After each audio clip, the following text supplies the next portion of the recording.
Como eu disse no início, a minha apresentação é se dividir em duas partes, os oceanos e as florestas, e trago-vos uma imagem talvez do parque mais melhor define esta interação tão profícua. É o Parque Natural da Arrábida, que tem a parte marinha, que é o Parque Marinho do Saldanha, e a parte terrestre com um valor natural imenso. Na realidade, foi para proteger o Parque Natural da Arrábida, em particular a Mata do Solitário, que surgiu a LPN em 1948. A LPN faz este ano 75 anos e surgiu porque um poeta, Sebastião da Gama, escreveu uma carta ao fundador da LPN, o professor Carlos Manuel Beta Neves, para que ele pudesse intervir junto de quem de direito para proteger a Mata do Solitário. A Mata do Solitário existe ainda hoje como reserva integral do Parque Natural da Arrábida e tem um valor florístico imenso e o acesso, por exemplo, até é algo limitado, precisamente para proteger esses valores naturais que a mata tem. Agora, trago várias imagens de algumas das florestas, bosques mais importantes do nosso país. Alguém quer adivinhar onde isto é? Vamos fazer o conta. Ok. Quem é que acha que é a norte, cartão verde? Quem é que acha que é a sul, cartão vermelho?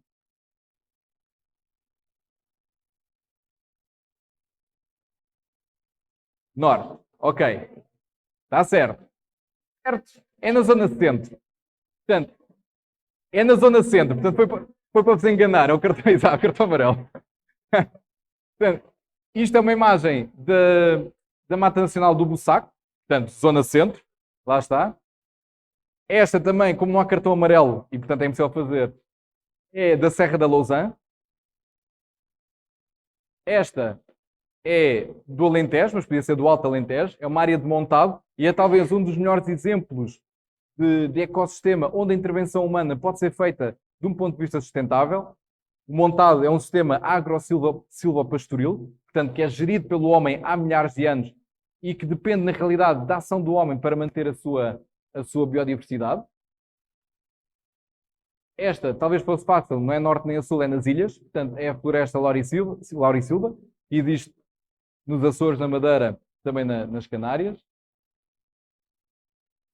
E esta, também a norte, com esta bela palete, é no Gerês. Então, nós temos manchas incríveis de florestas incríveis, com algum grau até de inspiração para os vários domínios no nosso país.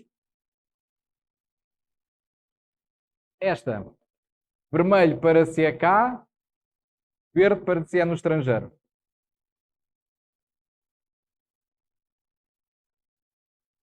Ok. Há ali um vermelho, estou a ver um vermelho. Era bom, mas não é. Isto é a Amazónia. Ok? Portanto, não é cá. Lamento. Esta, claramente, também não é cá. É a Bacia do Congo, com um gorila, que é talvez a espécie mais emblemática. Esta também não é cá. É as florestas de Bornéu na Indonésia. E, portanto, o que nós vemos é que as florestas têm uma distribuição que abrange praticamente todos os continentes. Nós, na Antártida não há floresta, mas nós temos lá investigadores, por exemplo, no nosso centro de investigação, a estudar líquenes na Antártida. Portanto, até a Antártida tem a sua flora. E, portanto, vocês veem que as florestas estão distribuídas, temos três grandes áreas de biodiversidade imensa no planeta, que é a Amazónia, a Bacia do Congo e a Indonésia, mas também toda a zona do norte da Europa, a Rússia e também a zona do Canadá. Esta distribuição das florestas que vocês estão a ver acaba por se sobrepor imenso aos hotspots de biodiversidade. Portanto, as florestas são casa para um grande número de espécies e uma diversidade incrível, das quais o próprio funcionamento da floresta depende. Quando vocês às vezes perguntam, que sentido é que faz proteger aquela espécie? É que cada espécie desempenha no ecossistema uma função importante. E se essa espécie se extinguir, nenhuma outra vai desempenhar por ela. À medida que vamos retirando espécies de um ecossistema, é como se fossem tirando tijolos de uma casa. Mais tarde ou mais cedo a casa cai. E, portanto, é esta a noção de que é importante ter. E as florestas são casas com imensos tijolos, ok? Que estão a sofrer imenso com a extinção e com a perda de biodiversidade que atravessamos. As florestas são também, talvez, um exemplo muito fácil para explicar aquilo que são os serviços dos ecossistemas. Portanto, há um conceito, este conceito de serviços dos ecossistemas diz-nos, no fundo, que tipo de serviço é que estes ecossistemas prestam a nós, humanos. É um bocadinho antropocêntrico, mas ajuda a clarificar.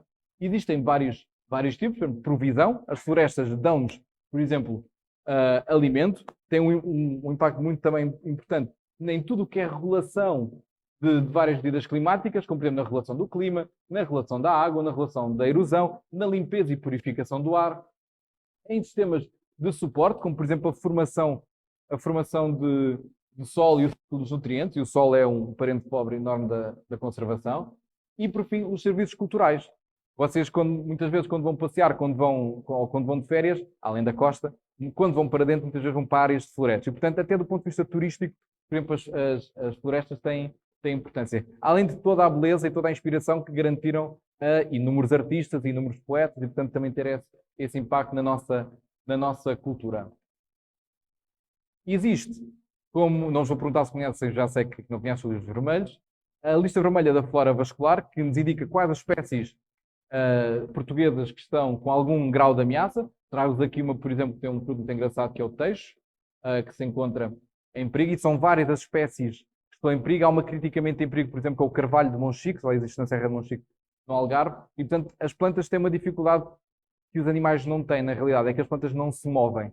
E, portanto, para erradicar às vezes uma espécie, ou uma importante população de uma espécie, basta limpar uma área pequeníssima de terreno, basta degradar uma área pequeníssima de terreno e uma espécie de planta que vivia ali e que cumpria o seu papel naquele ecossistema, deixa de existir. E, portanto, muito embora realmente as florestas acolham este enorme valor para nós, tal como os oceanos têm enfrentado e enfrentam tantas ameaças. Uma delas é a poluição, ok? E esta é muito fácil, na realidade, de resolver. Os municípios e os gestores das áreas protegidas e, portanto, que gerem espaços verdes no geral, estão cada vez mais atentos a isso e há cada vez mais pontos para as pessoas poderem depositar o seu lixo em vez de depositarem no chão. Mas vocês sabem perfeitamente, se andarem por uma cidade, por um parque, pelo que seja, vêm sempre lixo no chão. Ou pior ainda, quando vão numa autoestrada e vem alguém abrir o vidro e atirar algo para a berma da estrada com uma mancha florestal. Além dos problemas de poluição e possivelmente de incêndio, que isso às vezes provoca esse acumular de lixo, é realmente muito importante que as pessoas sejam cada vez mais cientes deste problema e que no fundo, usem o bom senso na gestão dos resíduos que produzem. Outro são as espécies exóticas e invasores, e trago-vos aqui uma que é a acácia, mas também a áquia picante, a sanguinária do Japão, que no fundo, tal como aquele caranguejo do Algarve, acaba de competir com as nossas plantas e ir ocupando áreas de terreno onde deviam estar as nossas nativas. A acácia é o exemplo de uma exótica invasora. Trago também o exemplo de uma exótica que ouvem muitas vezes falar, que é o eucalipto.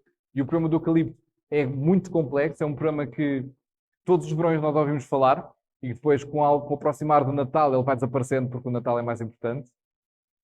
E o problema do eucalipto é dramático para o nosso país porque tem manchas muito importantes de eucalipto, de floresta de produção, e que, muito embora existam e sejam importantes para aquele serviço, acabam por estar muito desgovernadas.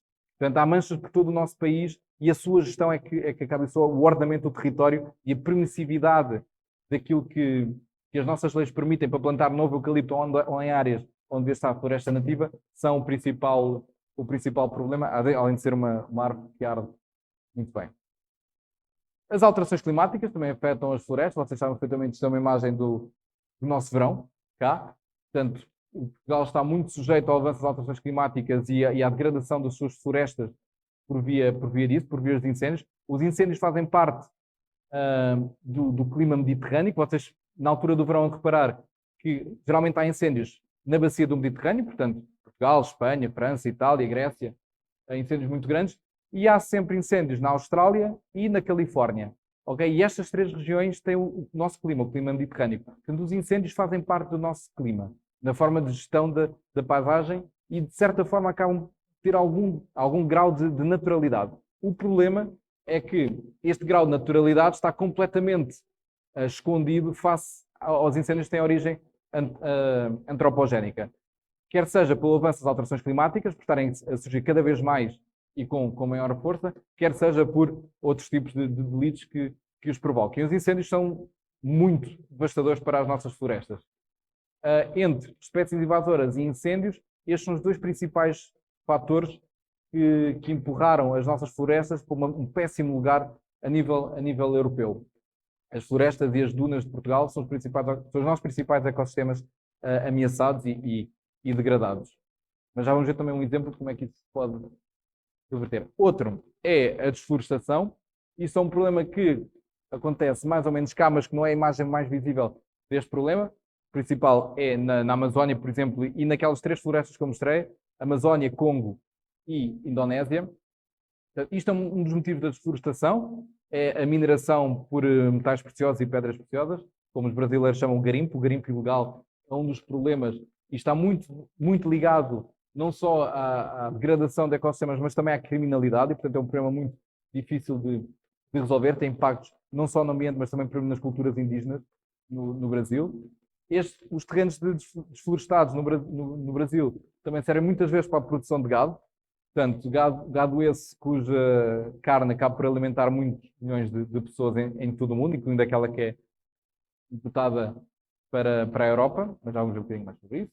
O cacau também é um problema na exploração intensiva, sobretudo na Bacia do Congo e na Indonésia, não só, na América do Sul também há. A exploração de óleo de palma. Portanto, vocês podem. As florestas, no fundo, aquela riqueza das florestas está na diversidade de árvores e de habitats que têm. E, no fundo, quando nós olhamos para este tipo, isto não deixa de ter uma floresta, se nós olharmos no mapa, não deixa de ter uma mancha verde, mas quando olhamos para isto assim, não vos parece realmente algo saudável. E esta mancha de floresta de óleo de palma é incapaz de suster uma biodiversidade de tal ordem como uma floresta nativa. São árvores, sim, okay? Mas são árvores todas iguais e que os serviços que prestam em conjunto nada tem a ver com uma floresta nativa. Portanto, isto é óleo de palma, podia ser numa daquelas 3 regiões que eu vos falei, e isto é cá. Portanto, a produção intensiva e extensiva é um problema que também está a aparecer no nosso país. Isto é um olival intensivo e, portanto, tal como naquela floresta de óleo de palma, poucas espécies resistiam, pouca biodiversidade lá encontraríamos, no olival intensivo o problema é exatamente o mesmo. Portanto, grandes extensões da mesma árvore, no fundo, acaba por degradar imenso ecossistema, também o solo e etc. Portanto, não é um problema que está lá longe, com o óleo de palma, é um problema que está aqui bastante bem perto no nosso país, e no Alentejo, sobretudo. Devido àquele problema da desflorestação, isto foi uma campanha que nós tivemos com várias organizações na Europa, devido a este problema. Isto é uma notícia de 19 de Abril, portanto, parece que tudo aconteceu neste mês de Abril de 2023.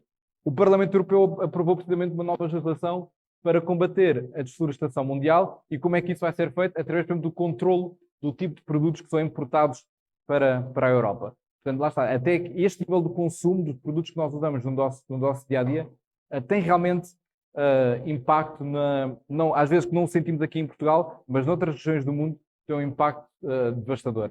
E podemos ver aqui que alguns dos produtos que serão abrangidos por estas novas regras são, por exemplo, os bovinos, o cacau, o café, o óleo de palma, a soja, a madeira.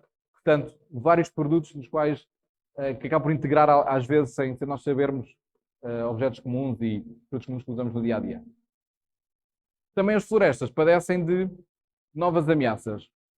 Uma delas é o aumento e o desregulamento, lá está, mais uma vez um problema de ordenamento do território, dos painéis e centrais fotovoltaicas.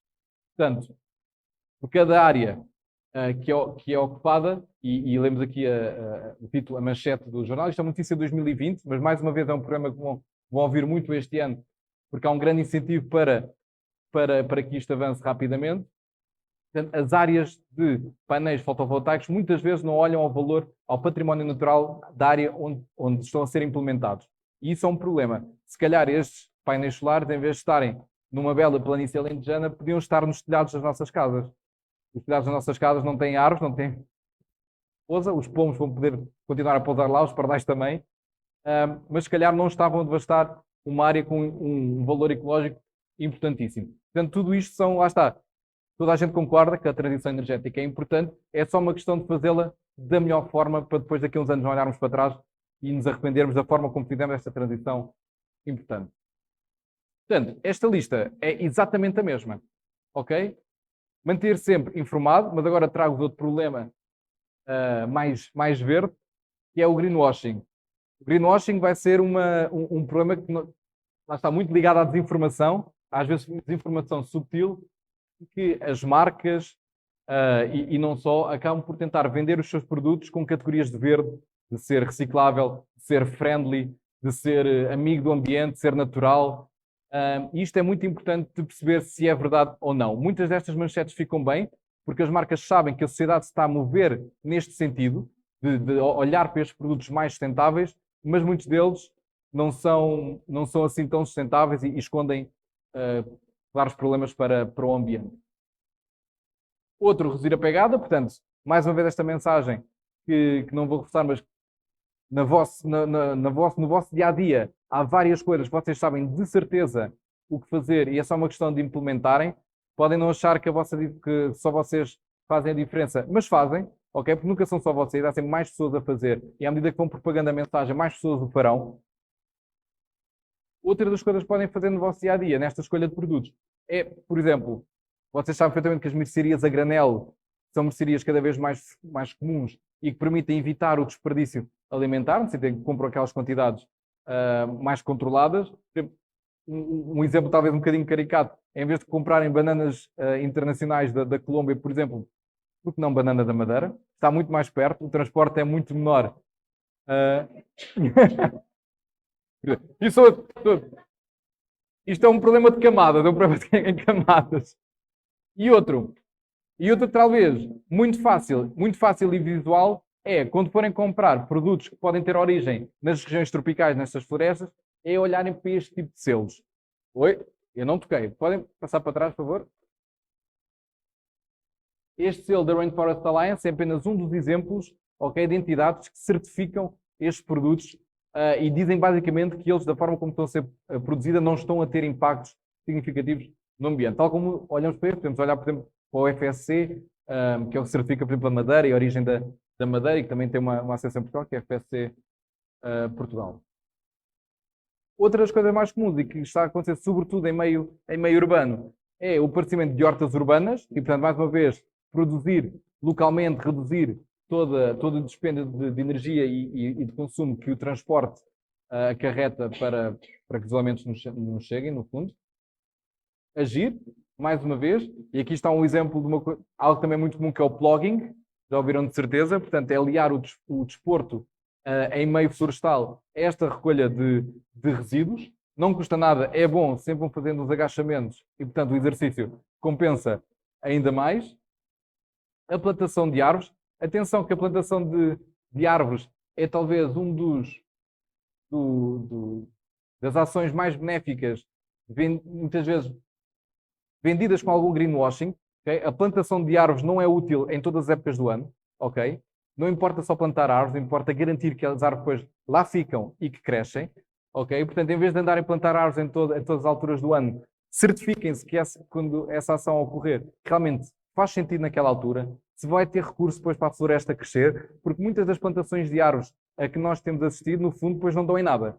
Porque os juvenis, as plantinhas pequeninas, mais expostas às dificuldades do ambiente, acabam por morrer e aquela plantação não serviu em nada, além de um gasto de recursos. Portanto, plantação de árvores, sim, na altura correta, no sítio correto, portanto, garantam que essa informação está devidamente tratada quando participarem.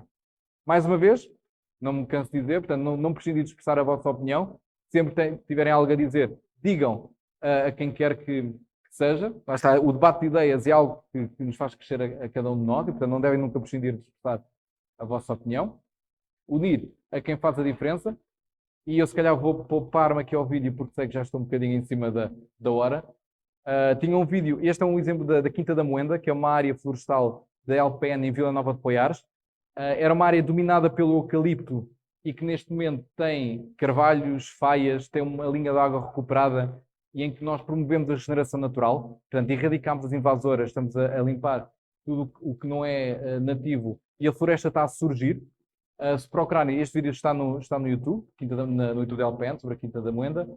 E se procurarem Quinta da Moenda, são imensas as notícias que aparecem, no qual designam até esta área como ilha de biodiversidade. E, portanto, foi um recuperar da vida da região centro. Outra coisa que vocês podem também fazer é apoiar e participar em projetos de educação ambiental. Este é um exemplo muito bom que nós temos da Literacia para a Floresta. Foi um projeto que nasceu em articulação muito estreita com o nosso professor destacado. Portanto, a LPN tem um professor destacado ao abrigo do protocolo com o Ministério da Educação e a Agência Portuguesa do Ambiente. E, tal como o Jorge, nosso professor, todos os outros professores desenvolvem projetos muito importantes nas associações onde estão inseridos. Por exemplo, o nosso Literacia para a Floresta está desde Torre de Moncorvo até Lolé, em vários municípios, já chegámos a milhares de alunos em todo o país e vamos continuar a fazê-lo, muito graças também ao professor destacado que temos e aos conteúdos que ele gera para este projeto. E por fim, mais uma vez, propagar a mensagem, e é um bocadinho isto, não é? Cada um de vocês acaba propagando a mensagem, fazendo o que cada um deve de ter uma semente que no fundo dá uma floresta no final. Estou mesmo a terminar. Ok? A lista que vos apresentei, no fundo, para proteger os oceanos e para proteger as florestas, acaba por ser uma lista muito de bom senso. Nada aqui, se calhar, foi novidade. E este bom senso é aquilo que rege uma cidadania ambiental ativa. E, portanto, desde a informação, das ações que tomam sozinhos, coletivamente, e o facto de divulgarem e de ajudarem com que as nossas decisões moldem o futuro e o que a sociedade acha, se fizerem tudo isto, no vosso dia-a-dia, sem custo nenhum, estão a contribuir para um planeta mais saudável, para proteger os oceanos e as florestas. E obrigado.